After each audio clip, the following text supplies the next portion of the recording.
Chapter 3. He was not completely unconscious, however, all the time he was ill. He was in a feverish state, sometimes delirious, sometimes half-conscious. He remembered a great deal afterwards. Sometimes it seemed as though there were a number of people round him. They wanted to take him away somewhere. There was a great deal of squabbling and discussing about him. Then he would be alone in the room. They had all gone away afraid of him, and only now and then opened the door a crack to look at him. They threatened him, plotted something together, laughed, and mocked at him. He remembered Nastasia often at his bedside. He distinguished another person too, whom he seemed to know very well, though he could not remember who he was, and this fretted him, even made him cry. Sometimes he fancied he had been lying there a month.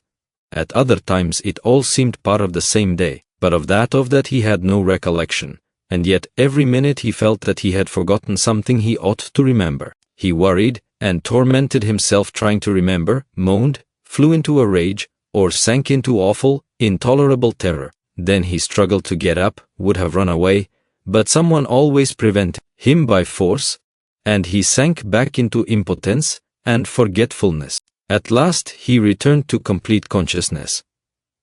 It happened at 10 o'clock in the morning. On fine days the sun shone into the room at that hour, throwing a streak of light on the right wall and the corner near the door. Nastasia was standing beside him with another person, a complete stranger, who was looking at him very inquisitively. He was a young man with a beard, wearing a full, short-waisted coat, and looked like a messenger. The landlady was peeping in at the half-open door. Raskolnikov sat up. "Who is this, Nastasia?" he asked, pointing to the young man. "I say, he's himself again," she said. "He is himself," echoed the man. Concluding that he had returned to his senses, the landlady closed the door and disappeared. She was always shy and dreaded conversations or discussions. She was a woman of 40, not at all bad-looking, fat and buxom, with black eyes and eyebrows, good-natured from fatness and laziness, and absurdly bashful. "Who are you?" he went on, addressing the man. But at that moment the door was flung open, and, stooping a little, as he was so tall, Razumihin came in. "What a cabin it is!" he cried. "I am always knocking my head. You call this a lodging? So you are conscious, brother? I've just heard the news from Pashenka." "He has just come to," said Nastasia. "Just come to?" echoed the man again, with a smile. "And who are you?" Razumihin asked, suddenly addressing him. "My name is Vrazumihin, at your service. Not Razumihin, as I am always called, but Vrazumihin, a student and gentleman, and he is my friend." "And who are you?" "I am the messenger from our office, from the merchant Shilopaev, and I've come on business. Please sit down." Razumihin seated himself on the other side of the table. "It's a good thing you've come to, brother," he went on to Raskolnikov. "For the last 4 days you have scarcely eaten or drunk anything. We had you tea in spoonfuls. I brought Zosimov to see you twice. You remember Zosimov? He examined you carefully, and said at once it was nothing serious. Something seemed to have gone to your head. Some nervous nonsense, the result of bad feeding. He says you have not had enough beer and radish, but it's nothing much, it will pass, and you will be all right. Zosimov is a first-rate fellow. He is making quite a name. Come, I won't keep you," he said, addressing the man again. "Will you explain what you want? You must know, Rodya, this is the second time they have sent from the office, but it was another man last time, and I talked to him." "Who was it came before?" "That was the day before yesterday, I venture to say, if you please, sir." "That was Alexei Semyonovitch.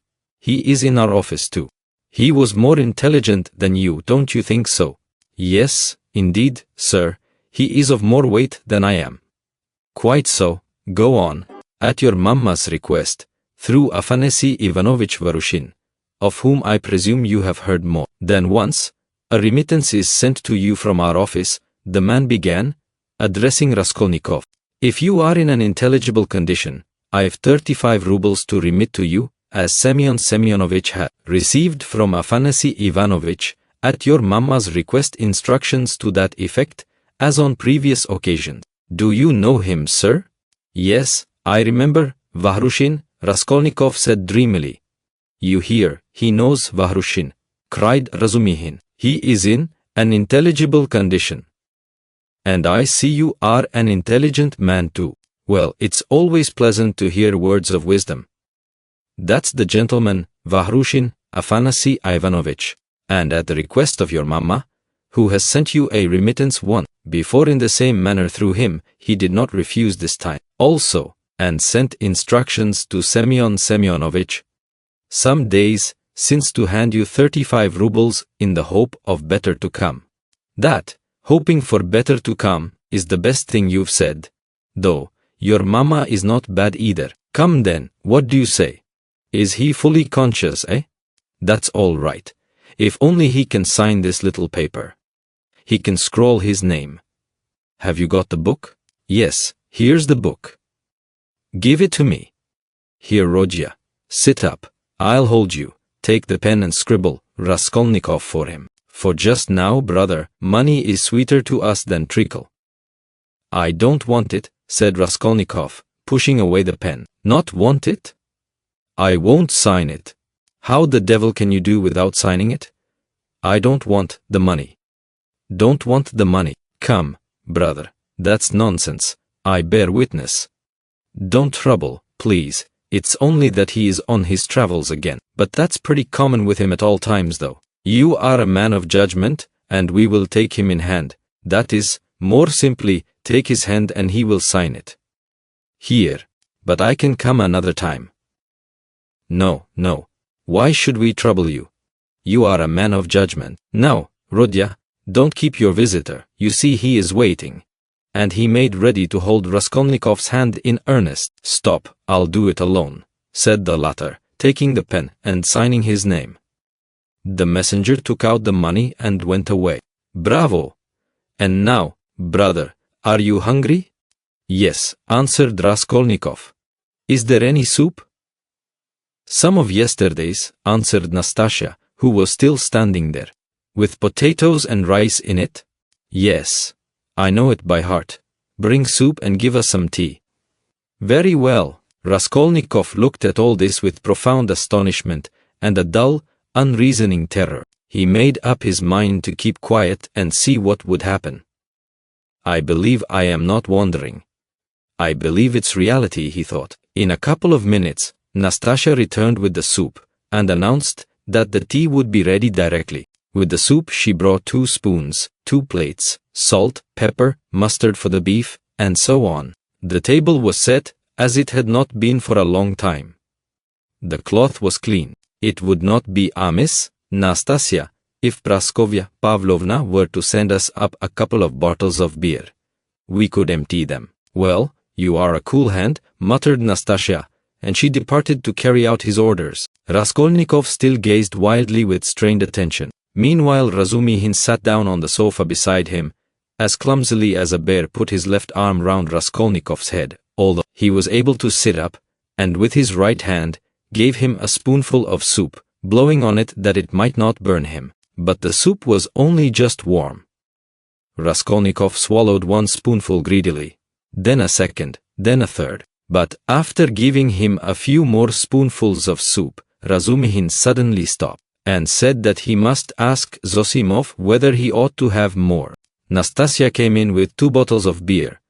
And will you have tea? Yes. Cut along, Nastasya. And bring some tea, for tea we may venture on without the faculty. But here is the beer. He moved back to his chair, pulled the soup and meat in front of him, and began eating as though he had not touched food for 3 days. I must tell you, Rodya, I dine like this here every day now, he mumbled with his mouth full of beef. And it's all Pashenka, your dear little landlady, who sees to that. She loves to do anything for me. I don't ask for it, but of course, I don't object. And here's Nastasya with the tea. She is a quick girl. Nastasya, my dear, won't you have some beer? Get along with your nonsense. A cup of tea then? A cup of tea maybe? Pour it out. Stay, I'll pour it out myself. Sit down. He poured out 2 cups, left his dinner, and sat on the sofa again. As before, he put his left arm round the sick man's head, raised him up and gave him tea in spoonfuls, again blowing each spoonful steadily and earnestly, as though this process was the principal and most effective means towards his friend's recovery. Raskolnikov said nothing and made no resistance, though he felt quite strong enough to sit up on the sofa, without support, and could not merely have held a cup or a spoon, but even perhaps could have walked about. But from some queer, almost animal, cunning he conceived the idea of hiding his strength and lying low for a time, pretend, if necessary, not to be yet in full possession of his faculties, and meanwhile listening to find out what was going on. Yet he could not overcome his sense of repugnance. After sipping a dozen spoonfuls of tea, he suddenly released his head, pushed the spoon away capriciously, and sank back on the pillow. There were actually real pillows under his head now, down pillows in clean cases. He observed that, too, and took note of it. "Pashenka must give us some raspberry jam today to make him some raspberry tea," said Razumihin, going back to his chair and attacking his soup and beer again. "And where is she to get raspberries for you?" asked Nastasia, balancing a saucer on her 5 outspread fingers and sipping tea through a lump of sugar. "She'll get it at the shop, my dear. You see, Rodya, all sorts of things have been happening while you have been laid up. When you decamped in that rascally way without leaving your address, I felt so angry that I resolved to find you out and punish you.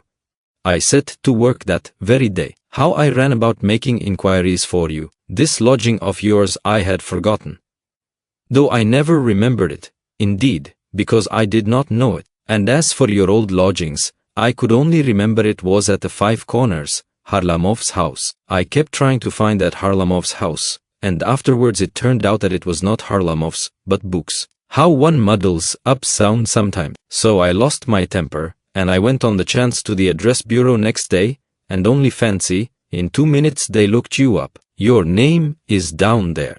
"My name? I should think so, and yet a General Kobelev they could not find while I was there. Well, it's a long story, but as soon as I did land on this place, I soon got to know all your affairs. All, brother, I know everything. Nastasia here will tell you. I made the acquaintance of Nikodim Fomich, and Ilya Petrovich, and the house porter, and Mr. Zametov, Alexander Grigorievich, the head clerk in the police office, and, last, but not least, of Pashenka. Nastasia here knows." He's got round her, Nastasia murmured, smiling slyly.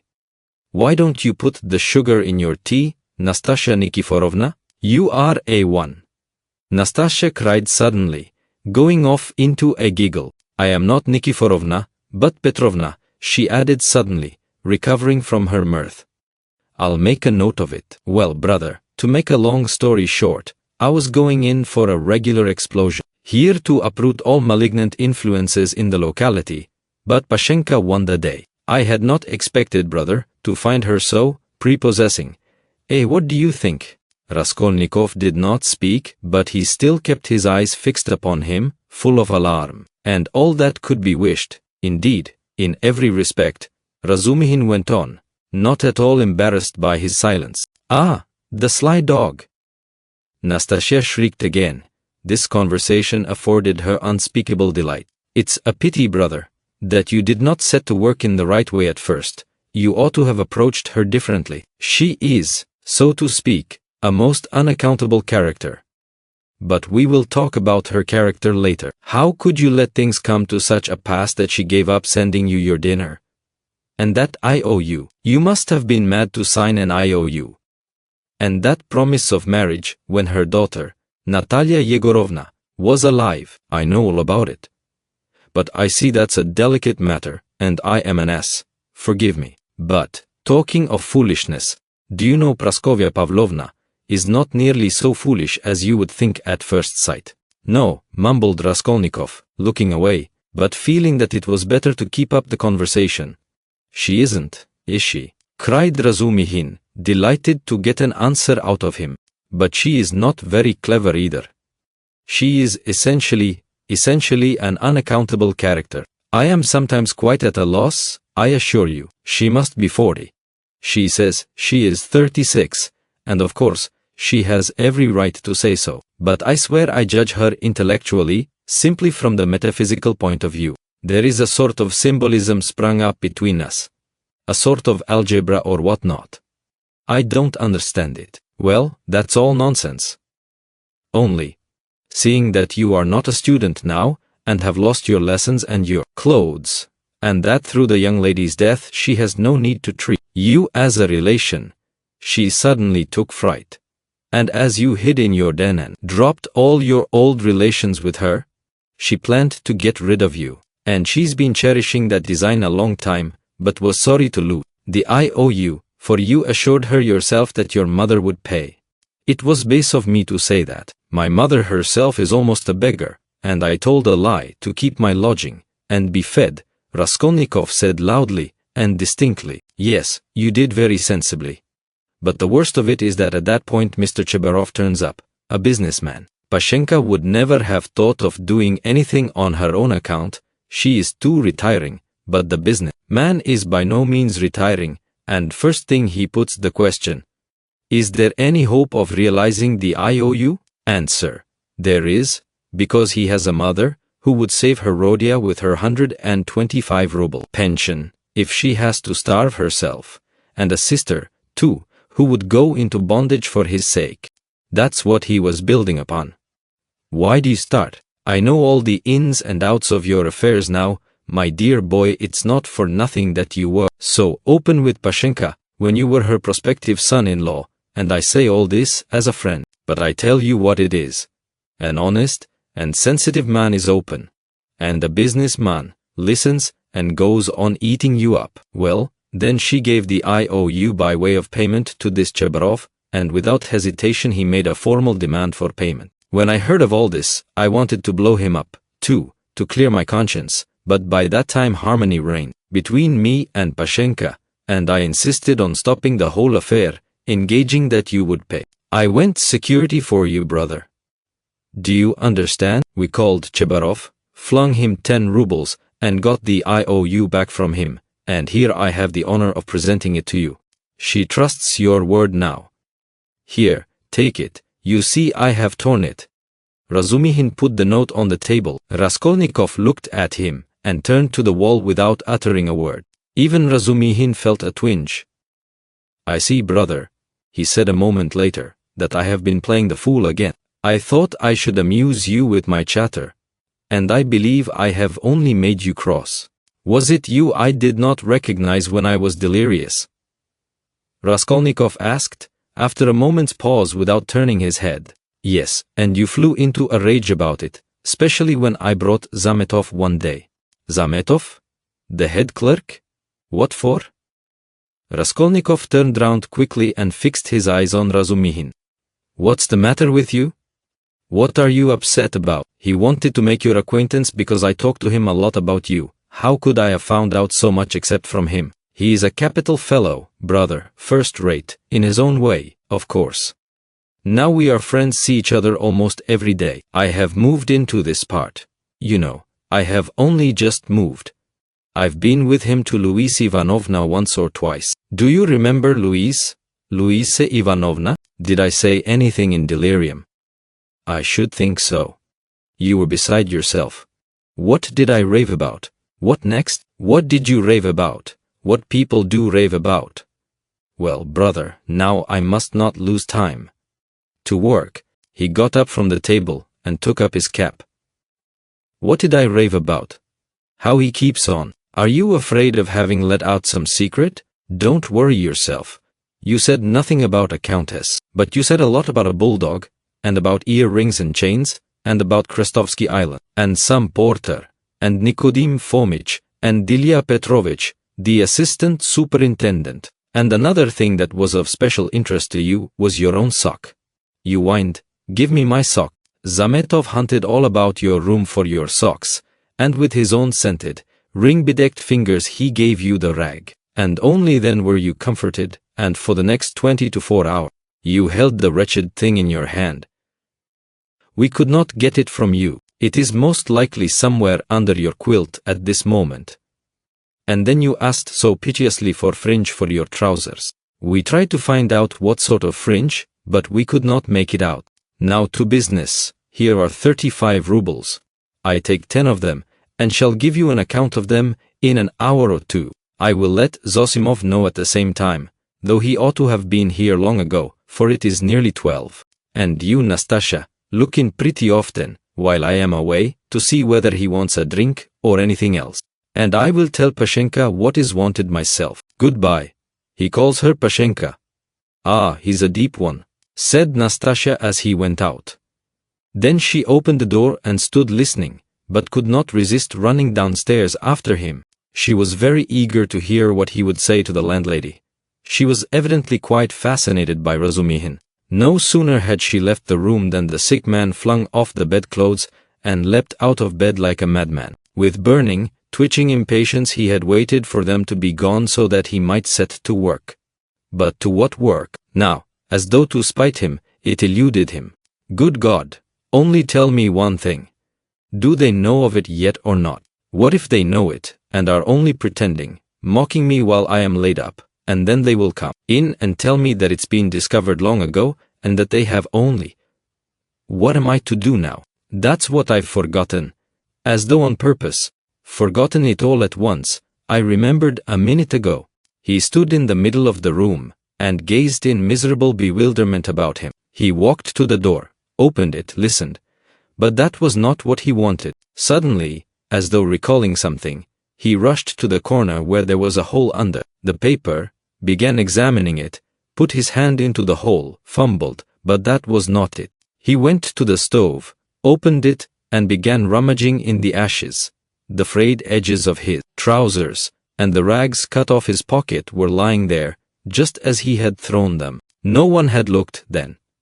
Then he remembered the sock about which Razumihin had just been telling him. Yes, there it lay on the sofa under the quilt, but it was so covered with dust and grime that Zametov could not have seen anything on it. Bah, Zametov.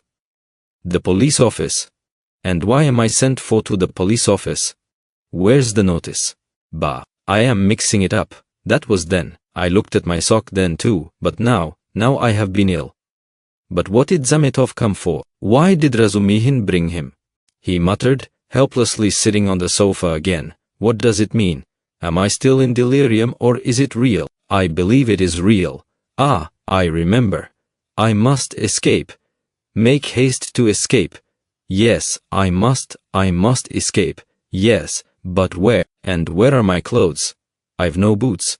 They've taken them away. They've hidden them. I understand. Ah, here is my coat. They passed that over. And here is money on the table. Thank God. And here's the IOU. I'll take the money and go and take another lodging. They won't find me? Yes, but the address bureau? They'll find me. Razumihin will find me. Better escape altogether, far away, to America, and let them do their worst, and take the IOU, it would be of use there. What else shall I take? They think I am ill. They don't know that I can walk. Ha ha ha. I could see by their eyes that they know all about it. If only I could get downstairs. And what if they have set a watch there, policeman? What's this tea? Ah, and here is beer left, half a bottle cold. He snatched up the bottle, which still contained a glassful of beer, and gulped it down with relish, as though quenching a flame in his breast. But in another minute the beer had gone to his head, and a faint and even pleasant shiver ran down his spine. He lay down and pulled the quilt over him. His sick and incoherent thoughts grew more and more disconnected, and soon a light, pleasant drowsiness came upon him. With a sense of comfort he nestled his head into the pillow, wrapped more closely about him the soft, wadded quilt, which had replaced the old, ragged greatcoat, sighed softly, and sank into a deep, sound, refreshing sleep. He woke up, hearing someone come in. He opened his eyes, and saw Razumihin standing in the doorway, uncertain whether to come in or not. Raskolnikov sat up quickly on the sofa and gazed at him, as though trying to recall something. Ah, you are not asleep. Here I am. Nastasya, bring in the parcel. Razumihin shouted down the stairs. You shall have the account directly. What time is it? Asked Raskolnikov, looking round uneasily. Yes, you had a fine sleep, brother. It's almost evening. It will be 6 o'clock directly. You have slept more than 6 hours. Good heavens, have I? And why not? It will do you good. What's the hurry? A tryst, is it? We've all time before us. I've been waiting for the last 3 hours for you. I've been up twice, and found you asleep. I've called on Zosimov twice. Not at home, only fancy. But no matter, he will turn up. And I've been out on my own business too. You know I've been moving today. Moving with my uncle. I have an uncle living with me now. But that's no matter. To business. Give me the parcel, Nastasia. We will open it directly. And how do you feel now, brother? I am quite well. I am not ill. Razumihin, have you been here long? I tell you I've been waiting for the last 3 hours. No, before. How do you mean? How long have you been coming here? Why, I told you all about it this morning. Don't you remember? Raskolnikov pondered. The morning seemed like a dream to him. He could not remember alone and looked inquiringly at Razumihin. Said the latter, he has forgotten. I fancied then that you were not quite yourself. Now you are better for your sleep. You really look much better. First rate. Well, to business. Look here, my dear boy. He began untying the bundle, which evidently interested him. Believe me, brother, this is something specially near my heart, for we must make a man of you. Let's begin from the top. Do you see this cap? He said, taking out of the bundle a fairly good though cheap and ordinary cap. Let me try it on, presently. Afterwards, said Raskolnikov, waving it off pettishly. Come, Rodya, my boy, don't oppose it, afterwards will be too late, and I shan't sleep all night, for I bought it by guess, without measure. Just right, he cried triumphantly, fitting it on, just your size. A proper head covering is the first thing in dress, and a recommendation in its own way. Tolstyakov, a friend of mine, is always obliged to take off his pudding basin when he goes into any public place, where other people wear their hats, or caps. People think he does it from slavish politeness, but it's simply because he is ashamed of his bird's nest. He is such a boastful fellow. Look, Nastasia, here are 2 specimens of headgear. This Palmerston he took from the corner Raskolnikov sold, battered hat, which for some unknown reason he called a Palmerston, or this jewel. Guessed the price, Rodya. What do you suppose I paid for it, Nastasia? He said, turning to her, seeing that Raskolnikov did not speak. 20 kopecks, no more, I dare say, answered Nastasia. 20 kopecks, silly! He cried, offended. Why, nowadays you would cost more than that, 80 kopecks. And that only because it has been worn. And it's bought on condition that when it's worn out, they will give you another next year. Yes, on my word. Well, now let us pass to the United States of America, as they call them at school. I assure you, I am proud of these breeches. And he exhibited to Raskolnikov a pair of light, summer trousers of grey woolen material, no holes, no spots, and quite respectable, although a little worn, and a waistcoat to match, quite in the fashion. And its being worn really is an improvement. It's softer, smoother. You see, Rodya, to my thinking, the great thing for getting on in the world is always to keep to the seasons. If you don't insist on having asparagus in January, you keep your money in your purse. And it's the same with this purchase. It's summer now, so I've been buying summer things. Warmer material will be wanted for autumn.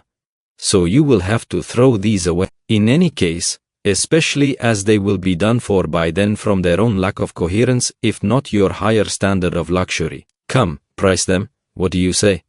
2 rubles 25 kopecks, and remember the condition. If you wear these out, you will have another suit for nothing. They only do business on that system, at Fediev's.